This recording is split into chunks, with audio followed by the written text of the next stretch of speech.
안녕하세요. 착하고 예쁜 두 아이의 엄마입니다. 어디서부터 어떻게 이야기를 전해야 할지 고민을 많이 했습니다. 남편을 잘못 만나면 당대 원수, 아내를 잘못 만나도 당대 원수라는 말이 있죠. 결혼을 잘못하면 정말 평생을 불행하게 살 수 있다는 뜻인데요. 그만큼 결혼이라는 건 신중하게 판단해서 결정을 해야 하고 또 그만큼 운도 따라줘야 하죠. 그런데 열 길 물속은 알아도 한 길 사람 속은 모른다고 하잖아요. 당장 부모님들은 내 속으로 낳은 자식 속도 다 모른다고 하는데 어떻게 생판 처음 만나는 사람의 속까지 다 알아서 결혼을 결정할 수 있겠어요?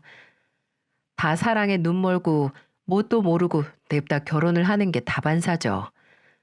저는 사람을 잘못 만나서 잘못된 선택은 할 수 있고 내가 선택한 사람이 알고 보니 제대로 된 사람이 아닐 수 있다고 생각합니다. 누구든 실수는 하는 법이니까요.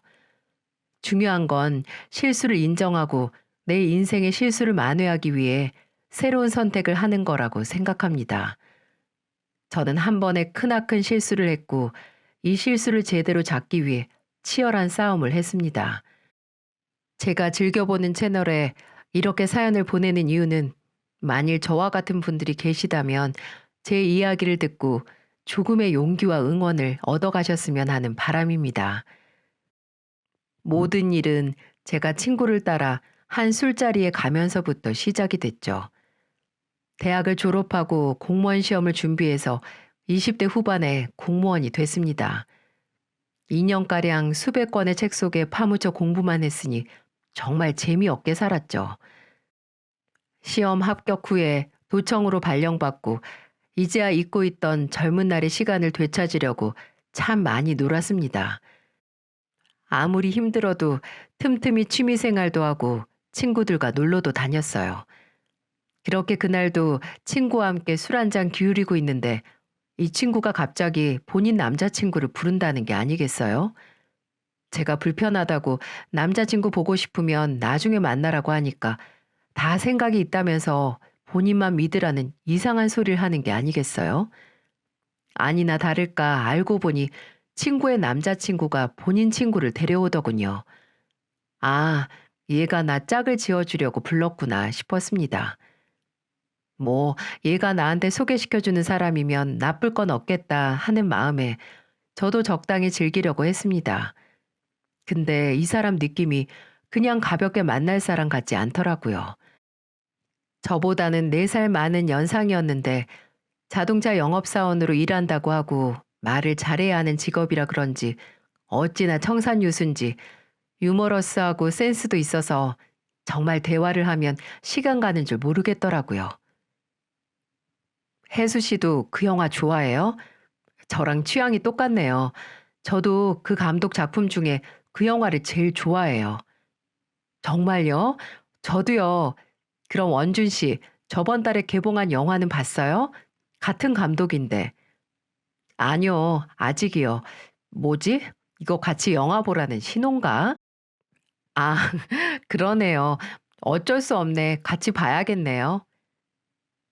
주말에 하루 종일 영화를 볼 정도로 영화를 좋아하는 것도 똑같고 취향도 비슷해서 급속도로 가까워졌죠. 그렇게 만난 10개월을 연애를 하다가 결혼을 하게 됐어요. 너무 빨리 했다 싶으시죠? 저도 그렇게 생각합니다. 남편과 결혼을 서두른 이유는 급정거 따윈 없는 속도 위반으로 제가 임신을 해버려서였어요. 하지만 뭐에 쫓기듯 어쩔 수 없이 한 결혼은 아니었습니다.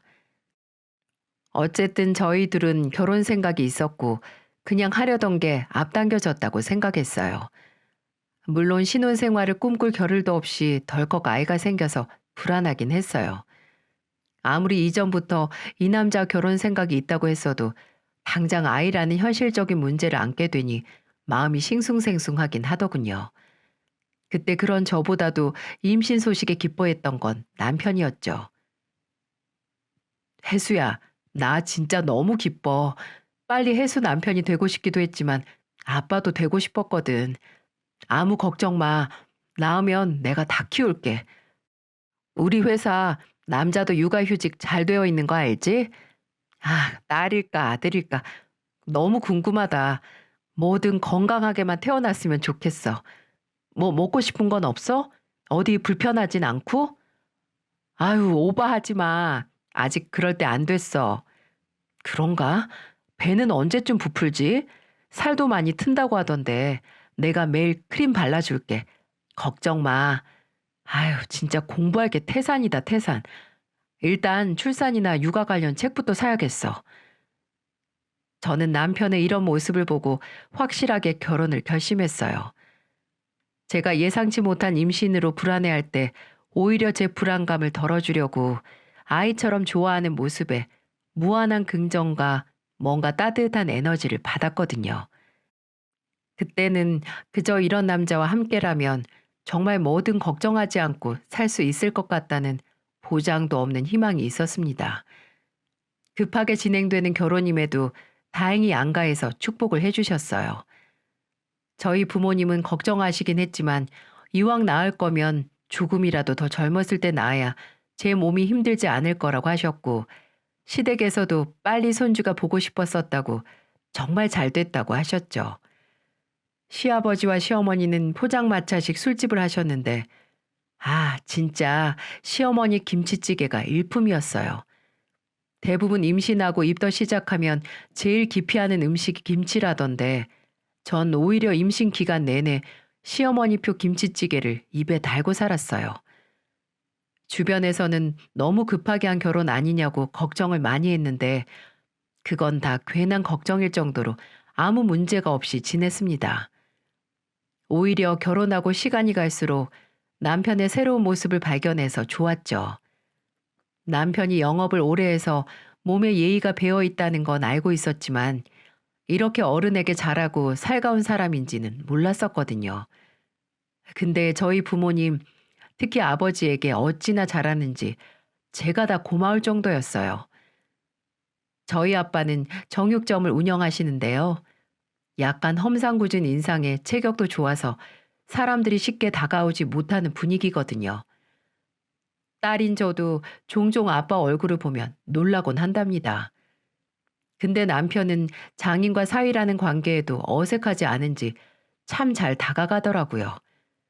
캠핑이나 집들이 등 고기를 조금 많이 살 일이 있으면 좀 멀더라도 무조건 아빠 정육점으로 달려가서 고기를 샀죠. 장인어른, 저희 왔어요. 아빠, 우리 고기 사러 왔어요. 뭐야, 또 왔냐? 그 동네도 정육점 있을 텐데 뭐하러 여기까지 와서 사? 기름값 아깝게. 뭐 어때요? 이렇게 아빠한테 딸 얼굴도 보여주는 거죠. 맞아요, 장인어른. 이렇게 자주 찾아뵈면 좋죠.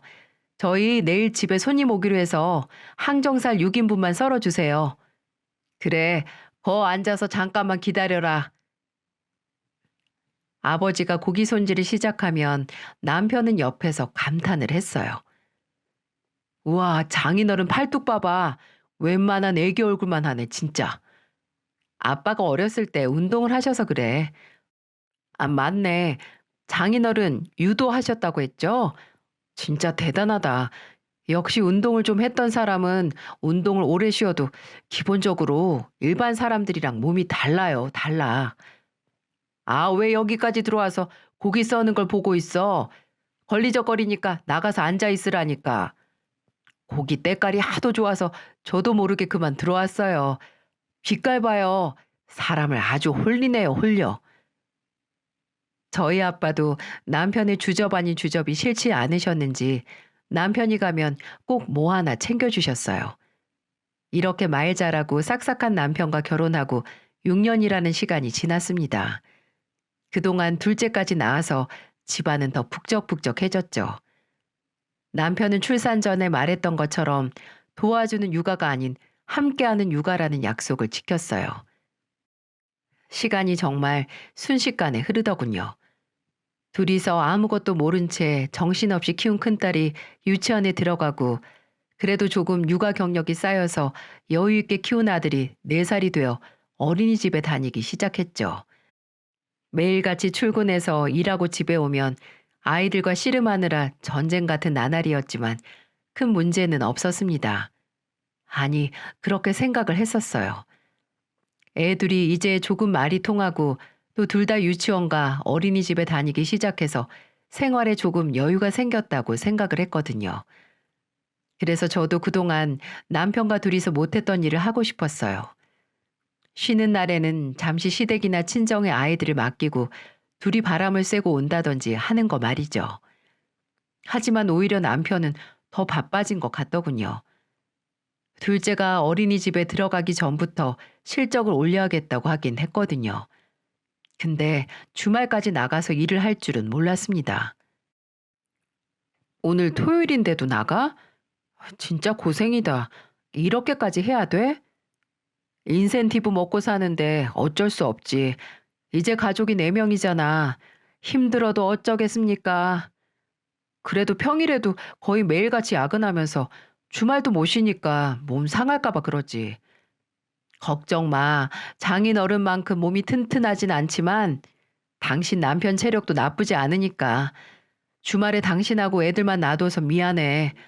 다음에 교회로 나가서 코에 바람이라도 쐬고 오자. 오늘도 집에 있을 거지?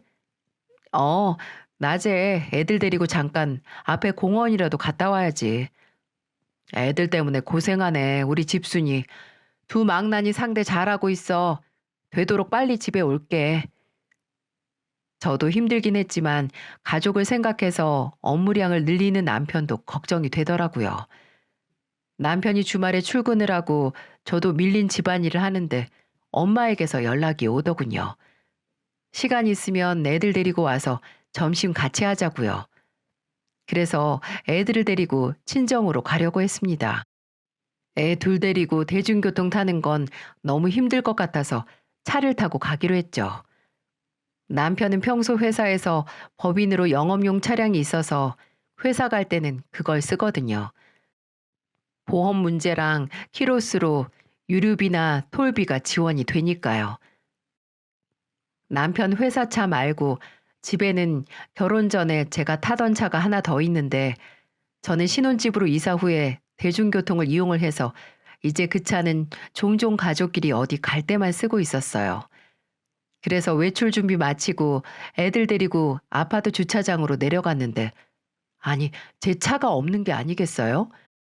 분명 마지막으로 쓰고 주차한 자리가 맞는데 없어서 일단 스페어키를 갖고 있는 남편에게 전화를 걸었죠. 여보세요? 뭐야? 벌써 보고 싶어서 전화했어? 여보, 혹시 내 차 다른 데 주차한 적 있어? 차가 안 보이네. 어? 당신 어디 나가? 오늘 집에 있는다며. 아, 엄마한테 점심 먹으러 오라고 연락이 와서 애들 데려가려고 했지. 그래서 차 타고 가려고 하는데 차가 없어. 차 내가 가져왔어. 왜? 당신 차는 어쩌고? 바퀴 때문에 카센터에 맡겼어. 거기 들렀다가 출근하기 귀찮아서. 그래서 오늘만 당신 차 가지고 나왔는데 당신 외출할 거 알았으면 그냥 카센터에 들르는 건데 미안. 먼저 말 못했다. 아, 그랬구나. 택시 부르거나 해서 가야겠네. 일단 알겠어. 평소 같았으면 그냥 그랬나 보다 하고 말았을 텐데 왠지 느낌이 쎄했습니다. 뭐라고 설명할 수 없는 불안감의 씨앗이 꿈틀거리는 기분이었어요. 일단 그때는 택시 불러서 친정에 갔다 왔네요. 그리고 남편이 퇴근할 때 물었습니다. 내 차 상태 어때? 꽤 오래 운전 안 해서 세차해야 했을 텐데. 먼지만 조금 쌓였던데 내가 오늘 가면서 했어. 그래? 근데 여보, 혹시 차 안에서 내 목욕 가방 못 봤어? 저번에 수영 다니면서 차에 놔뒀을 텐데 가방 안에 내 시계를 뒀던 것 같아. 몇 달째 안 보이네. 어? 못 본 것 같은데? 말 나온 김에 내가 내려가서 확인해 봐야겠다. 또 까먹을라. 내가 갔다 올게. 당신 벌써 잠옷 입었으면서 뭐하러 나가? 나 씻기 전이니까 내가 갔다 올게. 목욕 가방이라고 했지? 어쩐지 허둥지둥하는 모습에 심장이 조금 주저앉았어요. 저 사람이 오늘 내 차를 몰고 간 곳이 회사가 아닐 것 같다라는 불길한 기분이 스멀스멀 올라오기 시작했죠. 당장 뭐라 할 구체적인 증거가 없으니 더 대화를 할 수 없더라고요. 다음 날 퇴근하고 애들 하원시킨 후에 남편 퇴근 전에 주차장으로 가서 차를 확인했습니다. 차에 타서 일단 블랙박스부터 확인을 했죠. 근데 웬걸 블랙박스의 영상이 죄다 지워져 있는 게 아니겠어요? 아니 평소 운전도 잘 안 하는 차에 블랙박스 용량이 얼마나 찼다고 자동 삭제가 됐었을까요? 분명히 3주 전에 제가 주차된 차에 흠집을 발견하고는 블랙박스 영상을 확인해서 백업을 했었거든요. 저는 마지막으로 이 차를 사용한 남편이 고의적으로 블랙박스 영상을 지웠다는 의심을 떨칠 수가 없었습니다. 대체 어디를 갔다 왔길래, 아니 옆자리에 누굴 태웠길래 남편이 바람을 피울 수도 있다는 생각에 그대로 차 안에서 몇십 분을 얼어 있었네요.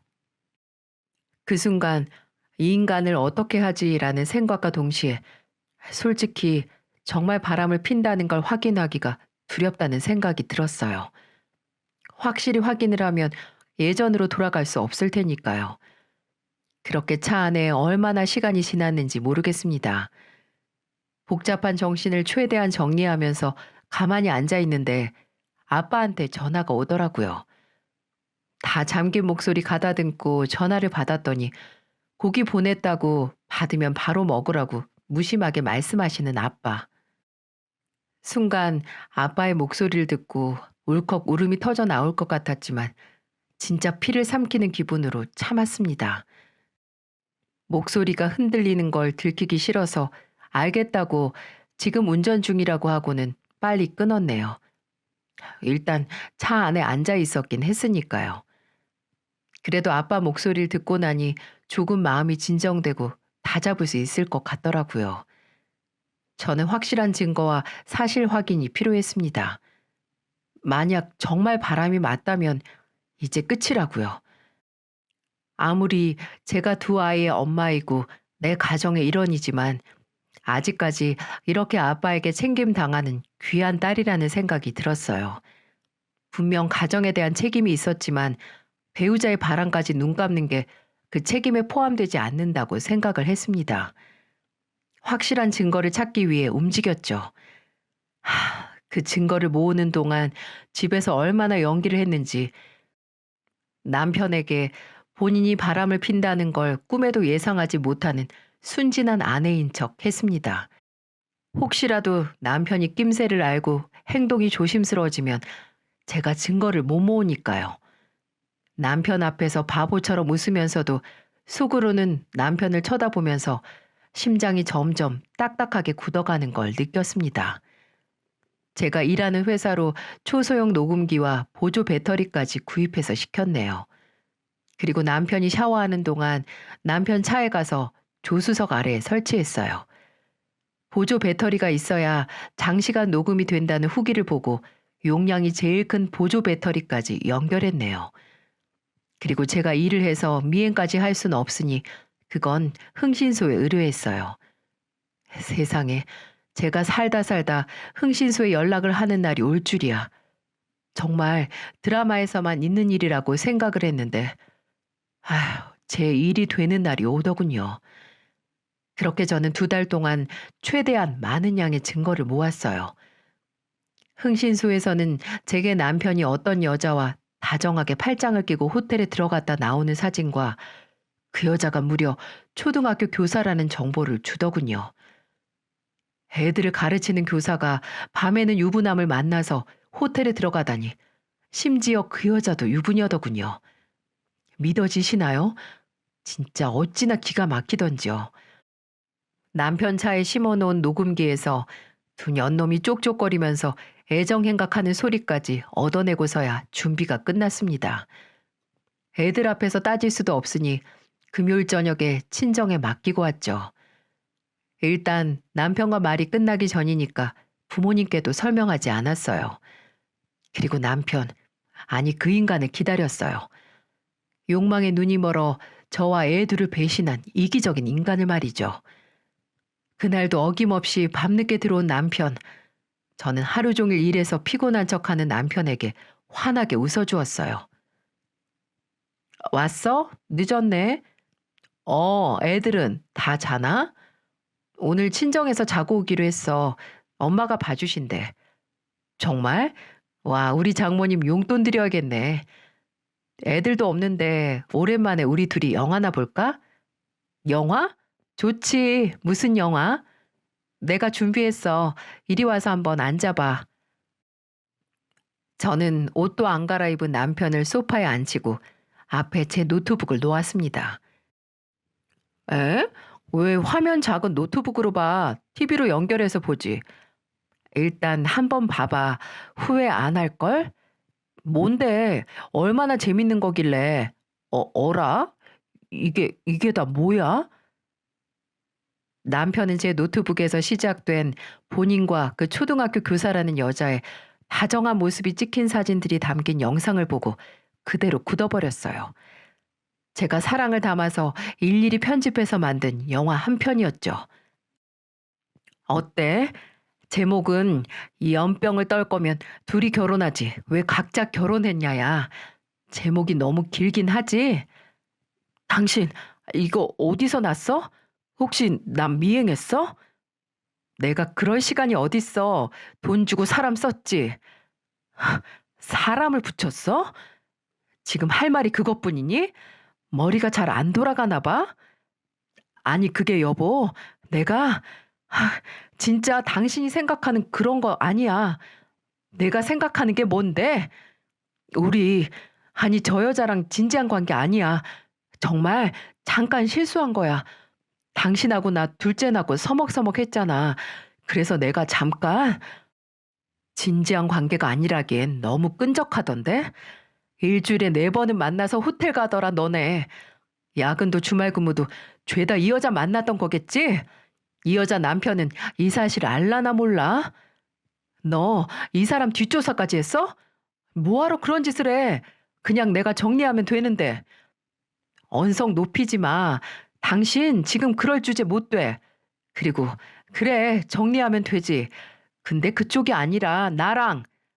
뭐? 지금 설마 헤어지자고? 지금 이혼하자고 말하는 거야? 그럼 다른 데서 몸 굴리고 와놓고 나더러 계속 당신 얼굴 보고 살라고? 내가 그 정도로 비위가 좋지 못해서. 너 말 조심해. 그리고 어떻게 이렇게 쉽게 이혼 얘기를 꺼내? 우리 애가 둘이야. 너 애들 생각은 안 해? 그럼 당신은 어쩜 그렇게 쉽게 다른 여자랑 놀아나? 그 여자랑 만나면서 애들 생각은 조금이라도 안 났어? 그래, 내가 잘못했어. 근데 이혼은 안 돼. 이혼이 무슨 장난이야? 결혼은 무슨 장난이니? 상대방한테 질리면 여기저기 아무나랑 놀고 다니는 게 재미삼아서 하는 건 줄 알아? 됐고, 난 이혼 못해. 아니, 안 해. 그래, 당신이 그 유부녀랑 바람 피우고 다닐 동안 일해서 돈 벌고 애들도 봐주는 나 같은 사람 놓치기 싫겠지. 근데 어쩌냐? 난 그 정도로 머저리가 아닌데? 너 나랑 헤어지고 싶으면 집이랑 애들 두고 네 몸만 나가. 먼저 헤어지자는 사람이 나가서 살아야지. 미쳤니? 당신 지금 두 손으로 싹싹 빌어도 나 애들 단독 양육권 신청하고 재산 분할까지 해서 이 집 받을 거야. 근데 뭐? 내 몸만 나가라? 당신 지금 당신 처지가 파악이 안 돼? 그래서 내가 이혼하기 싫다고 하잖아. 당신이 나 한 번만 봐주면 나도 당신도 또 애들도 이혼이라는 상처 안 받을 수 있는데 너무 이기적인 거 아니냐고. 내가 미치겠네. 누가 누구더러 이기적이라고 하는 거야?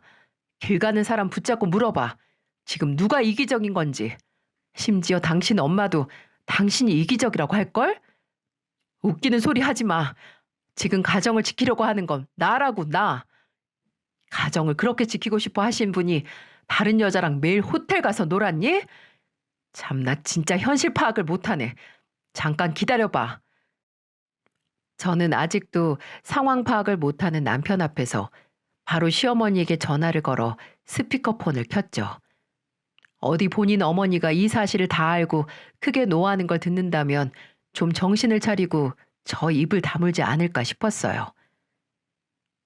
어머님께 한번 여쭤보자.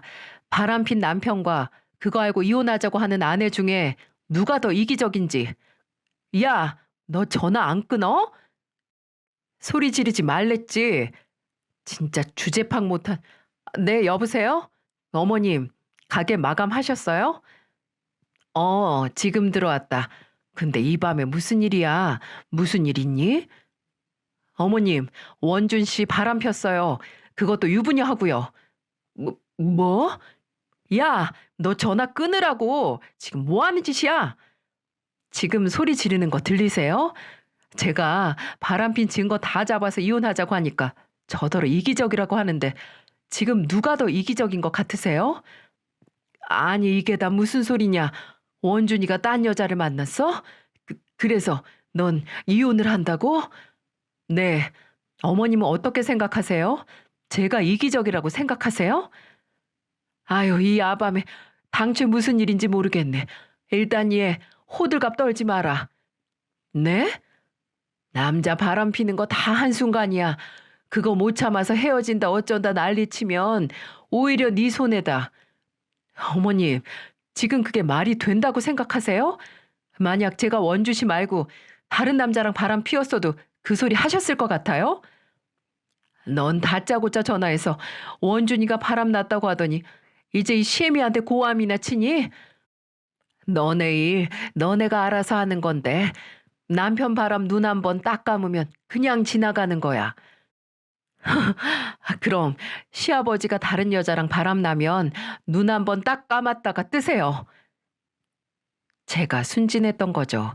가재는 개편, 지 자식이 바람 났는데 며느리 편드는 시부모님이 얼마나 있겠습니까? 저는 괜히 기분만 잡치고 바로 전화를 끊어버렸어요. 남편은 본인 어머니가 편들어준 게 무슨 어마어마한 힘을 얻은 거라고 착각을 한 건지 기세등등한 얼굴을 하더군요. 너 돌았냐? 다짜고짜 전화해서 그게 무슨 막말이야? 그래, 백정 딸려니 예의범절 있을 리가 없지. 뭐? 당신 지금 말 다 했어? 뭐 백정? 그럼 너희 아버지 조선시대였으면 백정 소리 들었어. 천민 중에 천민이라고. 개망나니. 그래, 그럼 그 개망나니 딸한테 어디 한번 당해봐. 당신 탈탈 털어줄 테니까. 저는 미리 챙겨둔 가방과 노트북을 챙겼습니다. 나랑 애들은 일단 친정에 가 있을 거야. 어차피 이 집 곧 나한테 뺏길 테니까 그동안 잘 지내봐. 집안데 작별 인사도 하고. 그 말을 끝으로 집을 나와버렸어요. 현관문이 닫히면서 남편이 저를 부르는 소리가 났지만 무시했습니다. 그리고 당장 운전대를 잡으면 사고가 날 것 같아서 택시를 불러 친정으로 갔습니다. 친정으로 가는 동안 이 일을 어떻게 부모님께 말씀드려야 하나 고민을 많이 했어요. 솔직히 어떤 식으로 전한다 한들 부모님이 상처를 받지 않으시겠어요? 그때 새벽에 두 손 가득 가방 들고 나타난 절 보고 부모님이 지은 표정을 아직까지 잊을 수가 없답니다. 두 분 다 놀라서 당황하시면서도 어딘지 어떤 불안함을 감지한 표정, 그 표정을 마주하면서 남편의 외도 사실을 알고 났을 때보다 더 가슴이 무너졌습니다. 저는 안방에서 자고 있는 애들 얼굴 한번 확인하고 거실에서 부모님께 이 사실을 다 말씀드렸어요. 남편과 싸움을 하던 것도 남편 차에 심어놨던 녹음기로 다 녹음한 상태였거든요. 제가 구구절절 다 설명하는 것보다 그 녹음본의 일부분을 들려드리는 게 나을 것 같아서 부모님 앞에서 틀었습니다. 부모님은 그 녹음본을 다 듣고 크게 노하셨어요. 아빠는 얼굴이 울그락불그락하게 구겨져서 당장 그 손으로 남편 목이라도 비틀 기세였어요. 제가 죄송함에 눈물을 보이니까 저희 엄마는 저를 감싸 안으시면서 말씀하셨어요. 예, 울지 마라. 울지 마. 울 사람 지금 너 아니야. 오히려 웃어. 잘 됐다. 이런 인간인 거 이제라도 알아서 다행이지. 더 빠르게 알았어야 했는데 그게 더 억울하지. 잘했어. 이게 뭐라고. 이 증거 모으느라 혼자 고생했다. 엄마 죄송해요. 이런 모습 보여서. 잘 사는 모습만 보여드려야 하는데 애들한테도 너무 미안하고. 그런 소리 하지 마. 너 누구한테도 미안해할 필요도 없어. 네 인생 네가 구제한 거야. 애들도 크면 다 이해한다. 엄마가 평생 불행하게 사는 것보다 일찍 각자 인생 찾는 게 애들한테도 나아. 우리 딸 고생했어. 엄마의 말씀이 심장에 스며들어 가슴이 절절하게 끓었습니다. 애서 저를 위해 해주시는 말씀에 더 눈물이 나더라고요. 뭐니 뭐니 해도 진짜 내 편은 우리 부모님뿐이구나 하는 기분에 혹시나 내가 감정에 휩쓸려 잘못된 선택을 하는 건 아닌가 했던 생각이 싹 다 사라졌어요.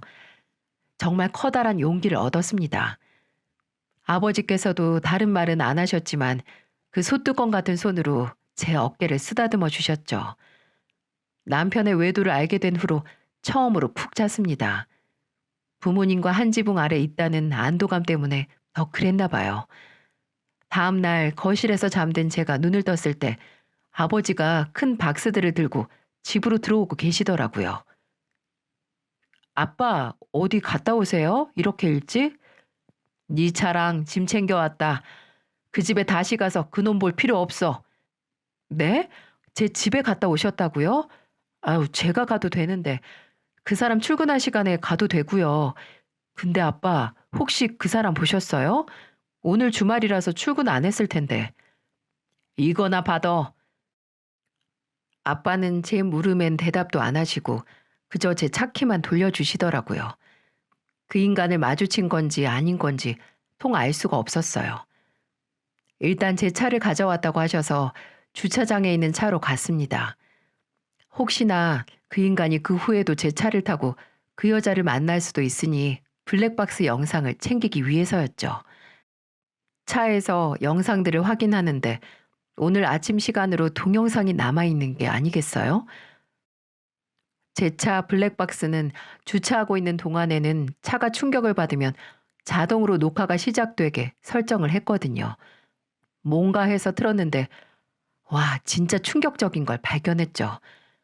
영상은 차가 한 차례 흔들리면서 저희 아빠와 남편이 등장하면서 시작을 했습니다.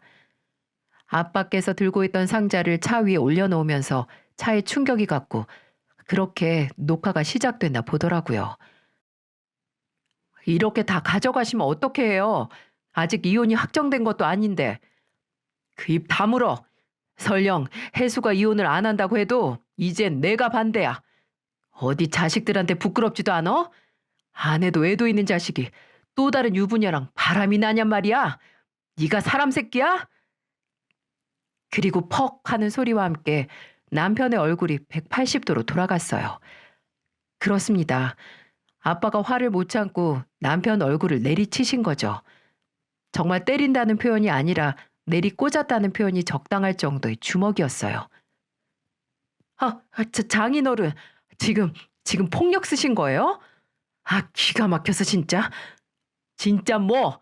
백정이나 다름없다고? 그래, 어디 그 백정 손에 신나게 맞아봐라, 이 양반 새끼야.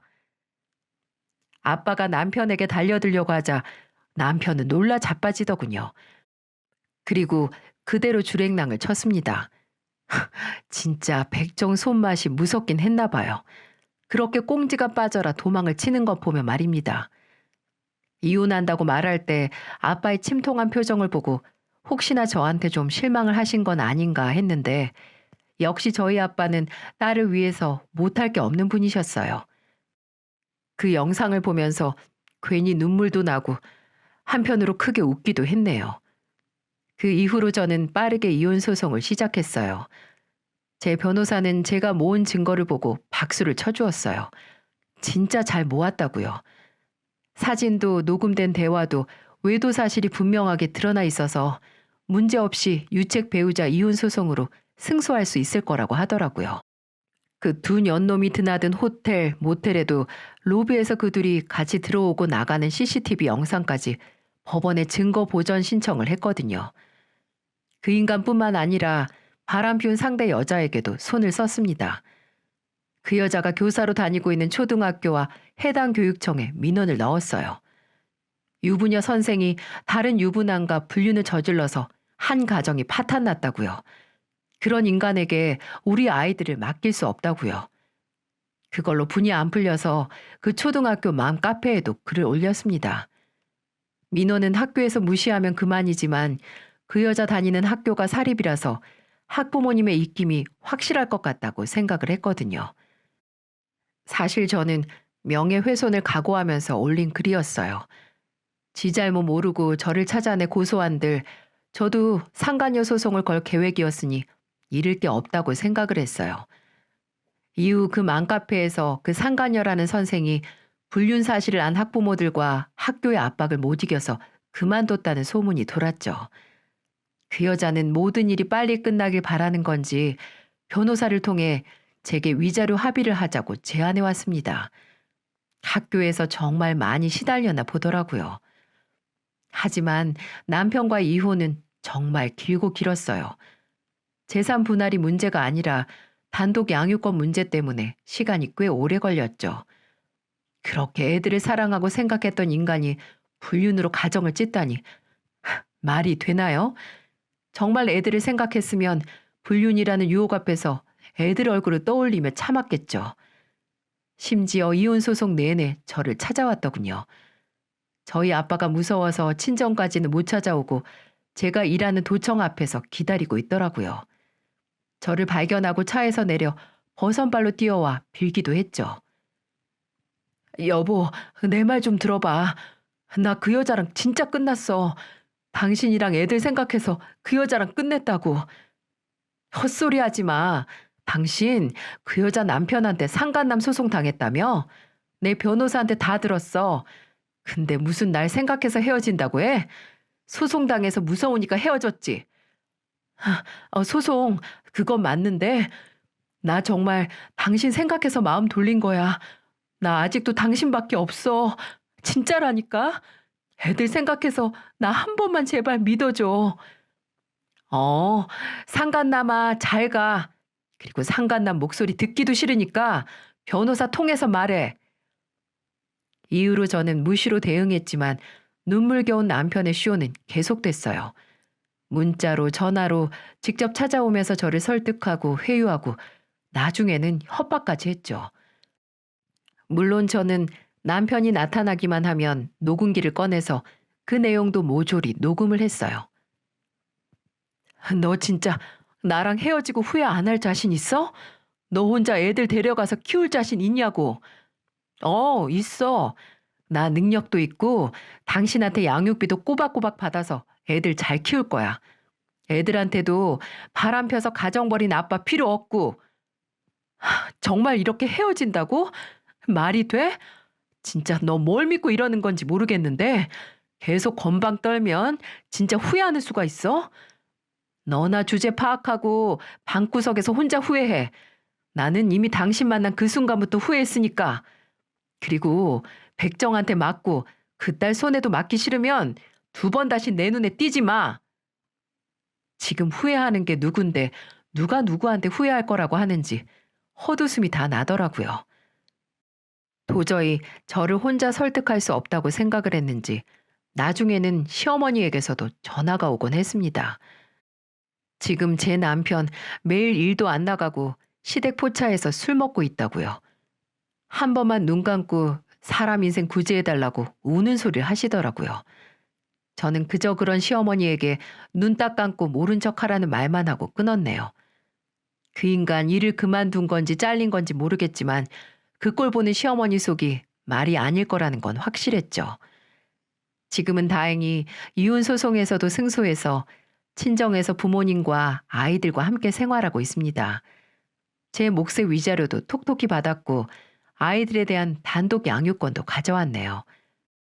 정말이지 진짜 질기고도 추잡한 싸움이었어요. 그저 지금은 한 번의 잘못된 선택에 대한 책임을 지었다고 생각을 합니다. 솔직히 그 인간 바람을 알고 난 후에 생각을 해본 적이 있었어요. 만약 내가 모른 척한다면 남편이 그 여자랑 헤어지고 나한테 다시 온다면 나는 그 상태로 살 수 있었을까 하고요. 하지만 눈 가리고 귀 막고 입 막고 계속 그 인간 옆에 있는 것보다 지금 30 후반에 이혼한 두 아이 싱글맘이 비교할 수도 없이 속이 편할 거라는 생각이 들어요. 모두 저를 믿어주고 용기를 준 가족들 덕분이겠죠. 전화 위복이라는 말이 있죠. 딱 지금 저의 상태를 대변할 수 있는 말입니다. 분명 그 인간의 외도와 이혼은 여러모로 제게 화였지만 지금이 그 화를 이겨내고 이루 말할 수 없는 긍정적인 효과를 받았으니까요. 이혼을 선택하면서 저는 제 인생의 전환점을 맞이해서 완전한 주도권과 자기 통제를 할 수 있는 힘을 얻었답니다. 혹시라도 당장 눈앞에 제가 겪어온 것과 같은 큰 선택을 앞둔 분들, 단 한순간만 생각을 해보세요. 나를 소중하게 여긴 사람들의 얼굴과 내 자신이 무엇을 선택해야 행복할 수 있을지를요. 인생은 순간순간 모두 크고 작은 선택으로 이루어져 있고 그 선택을 하고 그 선택에 영향을 받는 건 모두 나라는 것을요. 그리고 무엇을 선택하든 그것에 책임을 지고 언제나 나라는 내 편이 곁에 있다는 걸요. 분명 가족과 사랑하는 사람들의 응원이 힘이 되는 건 사실이지만 내 자신의 확신이 없다면 앞으로 나아갈 수도 없을 테니까요. 어느 길로 가든 나 자신은 내 편이 되어야 한다고 생각합니다. 제 긴 이야기를 들어주신 분들 모두 나 자신을 믿고 응원하면서 순간의 선택에 최선을 다하시길 바랍니다. 모두들 행복하세요.